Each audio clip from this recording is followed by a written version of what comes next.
আল্লাহ রাব্বুল আলামিন আমাদেরকে কেন দুনিয়ায় পাঠালেন? আমরা একটু আগে থেকেই শুরু করেছি জুমায় আসার জন্য, তাই না? তো কেন আসছি? বাড়িতে এখন থাকলে একটু কাজ করতে পারতাম, দোকানে থাকলে ব্যবসা হতো, আপনার মিল কলকারখানা গেলে প্রোডাকশন হতো। তো এখানে আসলাম কেন? এর একটা জবাব নেই আপনার কাছে? আল্লাহ তাআলার হুকুম পালন করার জন্য। কথা ঠিক না? আল্লাহ তাআলার হুকুম পালন করার জন্য। আল্লাহ বলেন, ওমা খালাকতুল জিন্না ওয়াল ইনস ইল্লা লিয়াবুদুন। আমি মানুষ এবং জিনকে সৃষ্টি করেছি শুধুমাত্র আমার হুকুম পালন করার জন্য। আসলে আমরা আরবি যে শব্দগুলো পরিভাষাগুলো বলে থাকি, এর প্রত্যেকটা ভাষার দুটি করে অর্থ থাকে। একটা হলো শাব্দিক, একটা হলো পারিভাষিক। তো ইবাদতের শাব্দিক অর্থ হলো গোলামি করা, বন্দেগি করা, মানিয়ে নেওয়া, কোনো হুকুমকে সাদরে গ্রহণ করা, এর নাম হলো ইবাদত। ফজরের সময় আমরা কয় রাকাত নামাজ পড়েছি ফরজ? এখন মনে করেন সময় আছে, জামাতের এখনো 10 মিনিট আছে, অথবা জামাত ধরেছি সূর্য ওঠার এখনো 20 মিনিট সময় আছে। তো 2 রাকাত না পড়ে যদি 6 রাকাত পড়ি, 8 রাকাত পড়ি, 10 রাকাত পড়ি, নামাজ হবে? কেন হবে না? ওখানে আল্লাহ তাআলার হুকুমটা পালন করা হলো না, আল্লাহর বিধিবিধানটা পালন করা হলো না, নিয়মটা পালন করা হলো না। কথা ঠিক কিনা? রোজা 29টা বা 30টা, 28 বা 31টা কি কোনো সময় হয়? একটু ভাগে ভাগে কথা বলেন, আমি মাস্টার তো, একটু কথাটা রিপ্লাই হলে কথা বলতে একটু ইচ্ছা হয়। 28 বা 30 কোনো সময় কি রোজা হয়? এখন চিন্তা করেন, গরমকাল না শীতকাল, রোজা রাখতেও তো আরাম আছে, হ্যাঁ 32-33টা রেখে দেই, হবে? কেন হবে না? আল্লাহর হুকুম ওখানে পালন করা হয়নি। কি আমার কথাটাকে আমি ক্লিয়ার? আপনারা কি আমার কথাটা বুঝেছেন? ইবাদত হলো সেই জিনিস, যে জিনিস আল্লাহ এবং তার রসুলের প্রদর্শিত পথে করা হবে, ওটার নাম হলো ইবাদত। ও বাদে নিজের মন গড়া নিয়ম নীতি বের করে যা করব ওটা ইবাদত না। তাই যত রাকাত হোক, যত মানে যাই করি না কেন, ওটাই ইবাদত হবে না। কথা ক্লিয়ার? তাহলে আমরা যা করব আল্লাহ তাআলার দেখানো, আল্লাহর প্রদর্শিত রসুলের দেখানো কথাই করব, সেটা হবে ইবাদত। আপনি দেখেন, অনেক তাবলীগের ভাইরা এখানে আছেন না, যারা 1 চিল্লা 2 চিল্লা দিয়ে আসছেন, ওনারা দেখবেন এক মসজিদ থেকে আর এক মসজিদে যাওয়ার সময় বাড়ির খাইয়ে গাঠরি গোছনা সব ঘাড়ে নিয়ে রাস্তা দিয়ে কিন্তু ওই কিছু দোয়া কালাম পড়তে পড়তে যায়, কিছু শিক্ষণীয় বিষয় বলতে বলতে যায়। আমার একদিন মনে আছে, আমি মাদ্রাসা থেকে আসছি, তো আমাদের বাড়ির পাশে যে মসজিদ, ওই মসজিদ থেকে তাবলীগের ভাইরা আর এক মসজিদে যাচ্ছেন আমাদের গ্রামের। তখন আমার হাফেজ সাহেব ছেলে ও বাড়িতে দৌড়াই গেছে আর বলতেছে, আব্বা তাবলীগ জামাত চলে যাচ্ছে, তাবলীগ জামাত চলে যাচ্ছে। কেন কান্দেন? ওনারা ওই পড়তে পড়তে যাচ্ছেন, পড়াতে পড়াতে যাচ্ছেন, শিখতে শিখতে যাচ্ছেন, শেখাতে শেখাতে যাচ্ছেন। ও বুঝে ফেলেই যে তাবলীগ জামাত যাচ্ছে। ছোট 7-8 বছরের বেশি বয়স না, দৌড়ে চলে গেছে। তাহলে দেখবেন ওনারা যায় রাস্তার বাম পাশে, নাকি বলেন? হ্যাঁ, নাই ঘাড় কাটতে যায়। রে বাবা, 60 বছর চৌকিদারি করলেন, থানা কোন জায়গায় চিনলেন না। রাস্তার বাম পাশে যায় না কোন পাশে যায়? ডাইন পাশে হলো সুন্নাত। যদি আপনি ডাইন পাশে হাঁটেন, তাহলে আপনি আল্লাহ রসুলের একটা সুন্নাত পালন করলেন। আমরা যখন জুমান মসজিদে পা দিয়ে ঢুকেছি, পয়লা তো বাম পা দিয়ে ঢুকেছি ইনশাল্লাহ, নাকি? হ্যাঁ, ঠিক আছে, এবার বুঝে গেলি। প্রথম কোন পা দিছি? যাওয়ার সময় যদি এই নিয়মটা পালন করি, ওটা সুন্নাত হবে, আমার এই ঢোকা এবং বেরোয়ার ভিতরে সওয়াব হবে। কথা বোঝাতে পেরেছি? আমরা যখন বাথরুমে ঢুকি, পায়খানায় ঢুকি, তখন প্রথম তো ডাইন পা দিয়ে ঢুকি, বেরোবার সময় বাম পা দিয়ে বেরোই। হ্যাঁ ঠিক আছে, প্রথম বাম পা দিয়ে ঢুকবো, ডাইন পা দিয়ে। যদি এটা করি, এটা হবে রসুলের সুন্নাত পালন এবং ওখানে সওয়াব আছে। তাহলে ইবাদত বলতে আমি যেটা আপনাদেরকে বোঝাচ্ছি সেটা হলো, যা করব আল্লাহ এবং তার রসুলের দেখানো পথে, এবং সেটার ভিতরেই সব, তার ভিতরেই কামিয়াবি, তার ভিতরেই শান্তি। আর যাই আছে না কেন, হতে পারে সাময়িক, হতে পারে শান্তি, সেটা হবে সাময়িক। আমি আজকে আপনাদের একটি কথাই শুধুমাত্র বলবো, আমরা সবাই জানি সূরা ইখলাস, জানি না? এই গ্রামের আমাদের বলে কুলিস শুরু, কুলিস শুরু, মহিলারা বলে কুলিস শুরু। তো আল্লাহ তাআলা ছোট্ট একটা সূরা নাজিল করলেন। কোরআন শরীফে যতগুলো ছোট সূরা, 2 নম্বর ছোট সূরা হলো সূরা ইখলাস। আউযু বিল্লাহি মিনাশ শাইতানির রাজীম, বিসমিল্লাহির রহমানির রহিম। কুল হুয়াল্লাহু আহাদ, আল্লাহুস সামাদ, লাম ইয়ালিদ ওয়া লাম ইউলাদ ওয়া লাম ইয়াকুন লাহু কুফুওয়ান আহাদ। সাদাকাল্লাহু মাওলানাল আযীম। আমরা পড়েছি, আলেম ওলামাদের মুখে শুনেছি, কোন ব্যক্তি যদি সূরা ইখলাস একবার পড়ে, পবিত্র কালামুল্লাহ শরীফের 3 ভাগের 1 ভাগ পড়া সবটা তার আমলনামা আল্লাহ তাআলা দিয়ে থাকে। সুবহানাল্লাহ বলতে হবে না, অত সুবহানাল্লাহ পরে আগে বুঝে নেন, খালি সুবহানাল্লাহ বলবেন না, তো রাগ করেন না, এর মজা আছে মধ্যে। আমরা যেগুলো সস্তা, এতে আমরা খুব মজা হয়। আমরা দৌড়ের আগে মাইর খাবার পাইছি, আমরা হলো সেই মুসলমান। সুবহানাল্লাহ বললে আসমান এবং জমিনের ভিতরে যত ফাঁকা জায়গা আছে, আল্লাহ রসুল বলেছেন সব ফাঁকা জায়গাগুলো আল্লাহ তাআলা সব দিয়ে পরিপূর্ণ করেন। এবার বলেন সুবহানাল্লাহ। শুধু তাই না, আপনার আমার জন্য জান্নাতের ভিতরে একখানা স্বর্ণের, অনেক হাদিসে অন্য অন্য ধাতব পদার্থের কথা বলাই, তো স্বর্ণের একখানা ইট আল্লাহ তাআলা বানাই রাখবেন, এবং আপনার আমার জন্য যে জান্নাতটা আল্লাহ তাআলা দিবেন, ওই জান্নাতগুলো এই ইট দিয়ে বানাবেন। শুধু তাই না, জান্নাতের ভিতরে একবার সুবহানাল্লাহ বলার দরুন আল্লাহ তাআলা একটা গাছ রোপণ করবেন। সে গাছটা এত ছোট যে একটা দ্রুতগামী ঘোড়া 500 বছর যদি দৌড়ায়, সে গাছের ছায়া শেষ করতে পারবে না, এত ছোট গাছ। এবার একটু বলেন, তাহলে কি বুঝলাম? যে একবার যদি কোনো ব্যক্তি সূরা ইখলাস পড়ে, বুঝে অথবা না বুঝে, পবিত্র কোরআন শরীফে 3 ভাগের 1 ভাগ পড়া সওয়াব আল্লাহ তাআলা তাকে দেন। আচ্ছা, খালি খালি দেয়, তাহলে এর ভিতরে কিছু না কিছু ফায়দা আছে, একটা রহস্যের ভিতরে নিহিত আছে। তাই আল্লাহ তাআলা এত বড় একটা সওয়াব আপনাকে এবং আমাকে দিবেন।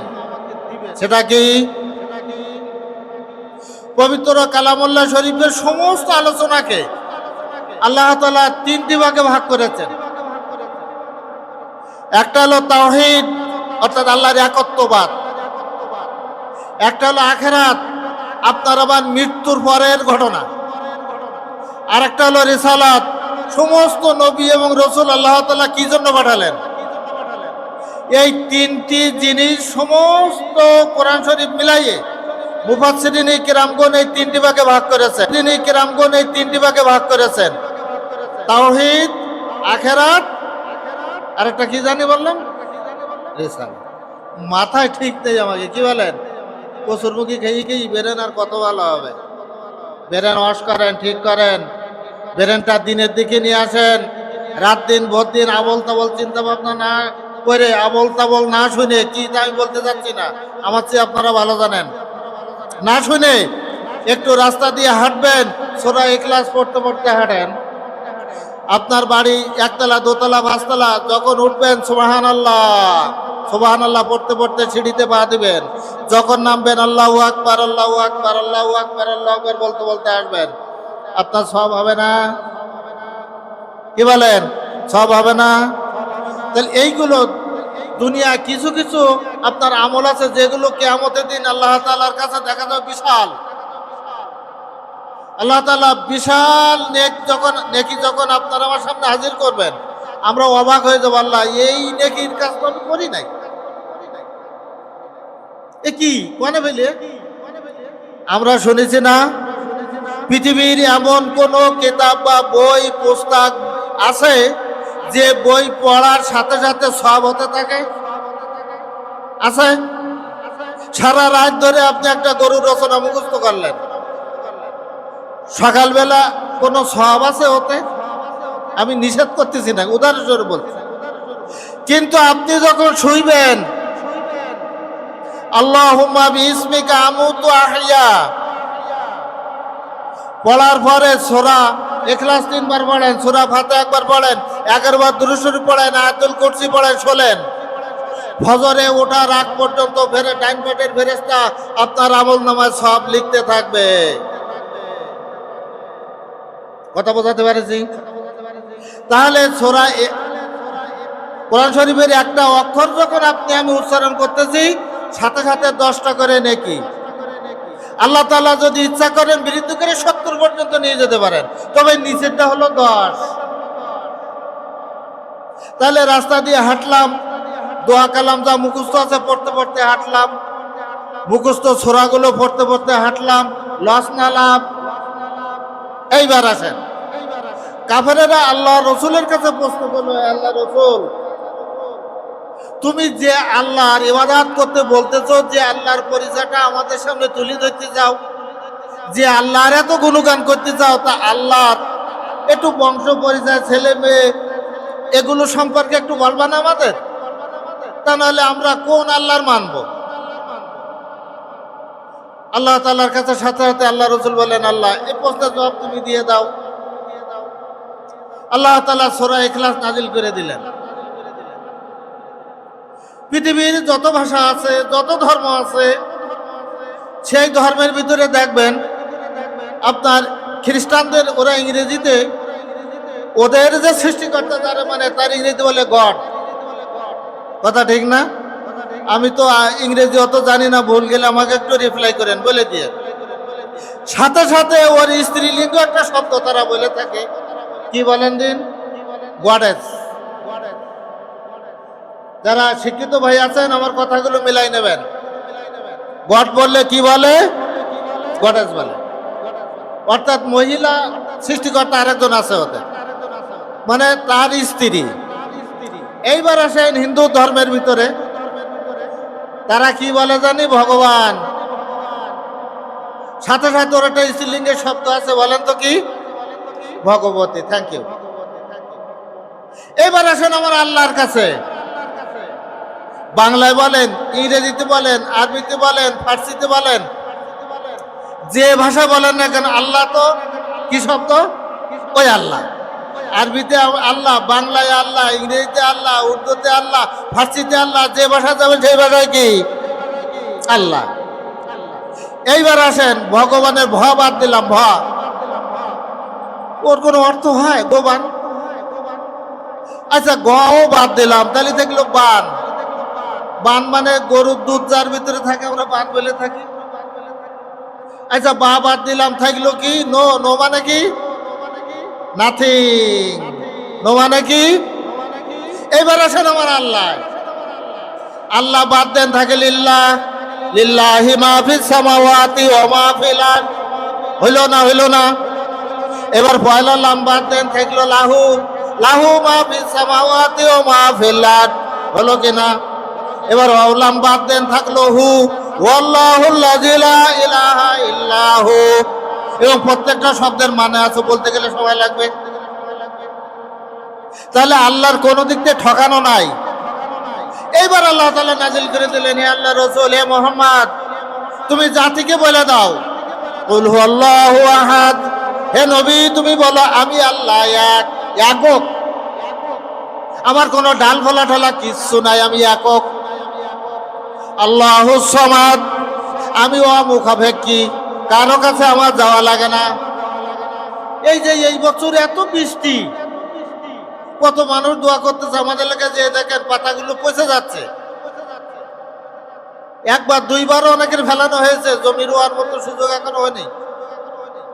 এই যদি আপনি আমি করতাম এতদিন হরতাল ডেকে বৈষম্য বিরোধী আন্দোলন নিয়ে, ইনশাল্লাহ টাইটকে টাইট, হালুয়া টাইট, কিন্তু ওখানে কারো কিছু করার আছে? এইবার বৃষ্টি দিল না, কারো কিছু করার আছে? ফসল জনমের যা দিল, মোটে দিল না, কারো কিছু করার আছে? আপনার আমার একটুখানি অসুখ যদি হয় এক্ষুনি ডাক্তারের কাছে যাব, আমরা মুখাপেক্ষী। লেখাপড়া শেখানোর দরকার, ছেলে মেয়েগুলো মাস্টারের কাছে দিচ্ছি। সংসার চালানোর দরকার, দোকানে যাচ্ছি, বাজারে যাচ্ছি। পেট চালানোর দরকার, চাকরি বাকরি করতেছি। আল্লাহর কি এরকম ফেরা আছে? তাই বলছে আল্লাহুস সামাদ, আল্লাহ তাআলা অমুখাপেক্ষী, কারোর কাছে কি কোনো কিছুর জন্য হাত পাতা লাগে না। এইবার বলিস না ডাল ভালা টালা কি আছে, চলছে লাম ইয়ালিদ ওয়ালাম ইউলাদ, তিনি জন্ম দেনও নাই, জন্ম হনও নাই, তার কোনো পিতামাতা নাই, এদিকে তার কোনো সন্তানাদিও নাই। ওয়ালাম ইয়াকুন লাহু কুফুয়ান আহাদ, সর্বশেষ একটা চ্যালেঞ্জমূলক শব্দ। আল্লাহ বলছে আমার মতন আর কেউ নাই।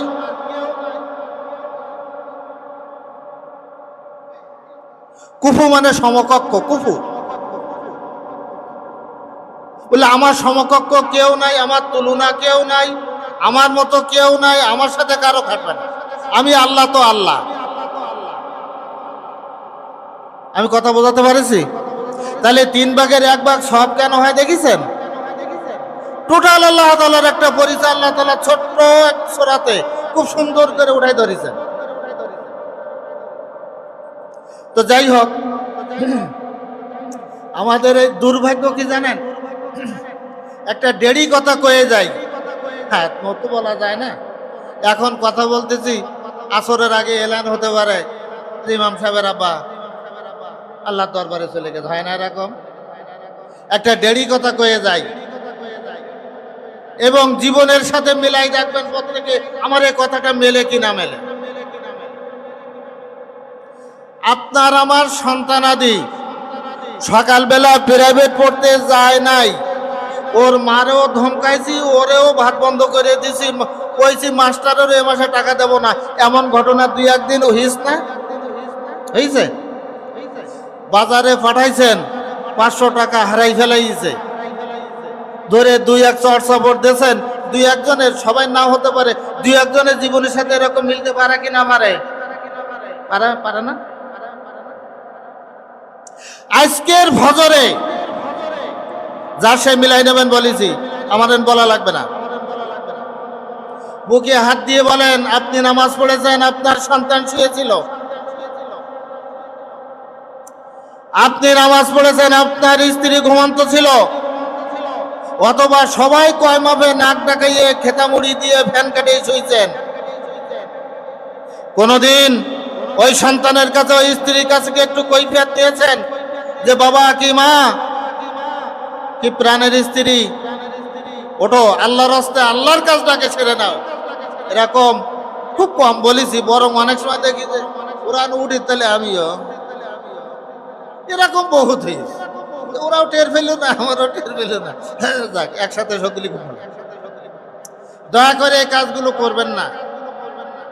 নিজের জীবনকে প্রস্ফুটিত করার জন্য আপনি একটু পিছনে যান। আপনার যাদের বাবা নাই চিন্তা করেন, আমার বাবা মারা গেছে 10 বছর আগে, যার দাদা নাই হিসাব করেন 30 বছর আগে। এইভাবে চলে যান আদম আলাইহিস সালাতু ওয়াস সালাম পর্যন্ত, তাদের আজও পর্যন্ত আমরা সাক্ষাৎ পাইনি। 30, 40, 50, 60, 70 ও সর্বোচ্চ 110-20 বছর হায়াত পাচ্ছি। তা ছোটবেলা মাপ, লাস্টের মাপ, মাঝখানে যা আছে তা সব পাপ। তাহলে দেয়ার ইজ নো বেনিফিট।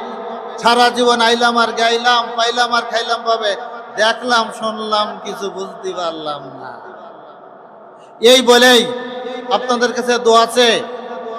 আর আমার আল্লাহ তাআলা একটাই পুত্র সন্তান দিয়েছেন, সে লইয়াই তো দোয়া করবেন তার জন্য, আমার জন্য। তার ভুল ত্রুটি হলে আপনারা তার সন্তানের মতো দেখে রাখবেন, ত্রুটিগুলো ধরাই দিবেন, তার উপরে খবরদারি না করে। বয়স মেলা না, ওই মেলা বড় হুজুর দেখা যাচ্ছে, মেলা বয়স না কিন্তু 2000 না 99-তে মনে হয় জন্ম, হ্যাঁ 98-তে জন্ম, মেলা না।